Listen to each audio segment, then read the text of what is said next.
মাত্র কয়েকদিন হয়েছে টি20 ওয়ার্ল্ড কাপ গেছে এবং ফাইনালি চ্যাম্পিয়ন হয়েছে ভারত।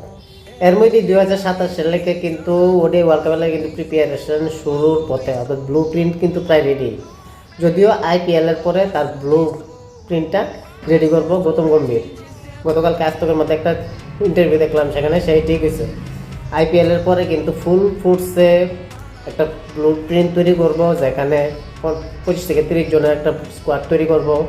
তার থেকে 15 জন বা 18 জনের একটা স্কোয়াড বানাবো, যেটা ওয়ার্ল্ড কাপ 2027 50 ওভার ওয়ার্ল্ড কাপের লেগে রেডি করবো। তো Gautam Gambhir main next target আছে এখন 2027-এর ওডিআই ওয়ার্ল্ড কাপ।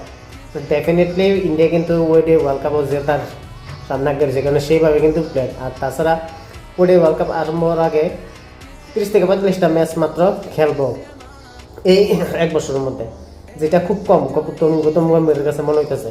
ঠিকই আছে কম, কারণ ওইটাই অল্প ম্যাচের মধ্যে দিয়ে প্রিপারেশনটা করা কীরকম, এটা কিন্তু একটা টাফ ব্যাপার।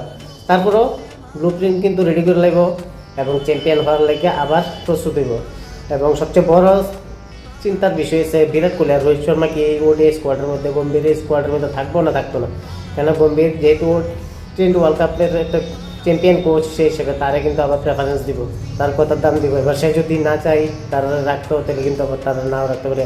যদি ওইটা বেশ নির্ভর করবো তার পারফরমেন্সের উপর। ভালো পারফরমেন্স করলে থাকতে পারবো টিমের মধ্যে, যদি না পারে তাহলে আউট হয়ে যাবে।